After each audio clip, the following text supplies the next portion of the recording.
ఒళ్ళు సుఖపడితే నోరు దుఃఖపడుతుంది. ఇప్పుడు ఈ పనులన్నీ ఎందుకమ్మా అని అడిగిన నాకు సమాధానంగా మా అమ్మగారు చెప్పిన సామెత ఇది. అన్నట్టు మేము ఏం చేస్తున్నామో ఆల్రెడీ మీకు అర్థమైపోయి ఉంటుంది కదా. వీటినైతే మేము మజ్జిగ మిరపకాయలు అంటాం. మీ ఏరియాలో వీటిని ఏమంటారు కమెంట్ చేసేయండి. వీటిని మీరు ఎప్పుడైనా టేస్ట్ చేసారా? వీడియో లైక్ చేసి చెప్పండి. ఈ రోజు ఈ మజ్జిగ మిరపకాయలు పెట్టడానికి మాకు హెల్ప్ గా మాతో పాటు మా డాడీ, అలాగే ఉడత సాయం కింద మా అయ్యని కూడా హెల్ప్ చేశాడు. అన్నట్టు స్టార్టింగ్ లో ఒక సామెత చెప్పాను కదా, దాని అర్థం ఏంటో కూడా మా అమ్మగారు నాకు ఎక్స్ప్లెయిన్ చేశారండి. ఇప్పుడంటే కలికాలం కాబట్టి ఆ కాలం ఈ కాలం అని లేకుండా ఎప్పుడైనా సరే ఎండాకాలంలానే ఉంటుంది. మరి పూర్వపు రోజుల్లో ఎండాకాలం అయిన వెంటనే వర్షాకాలం వచ్చేది కదా. ఇప్పుడు మనకున్న అన్ని సౌకర్యాలు అప్పట్లో లేవు కాబట్టి ఇలా ఎండాకాలం వచ్చిన వెంటనే ఇలా రకరకాల వడియాలు, పచ్చళ్ళు, ఊరమిరపకాయలు ఇవన్నీ రెడీగా పెట్టేసుకుని సంవత్సరానికి సరిపడా స్టోర్ చేసుకుని పెట్టుకునేవారంట.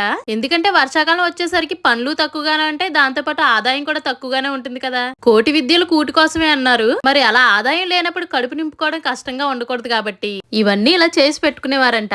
వీడియో నచ్చితే మన ఛానల్ సబ్స్క్రైబ్ చేసేయండి.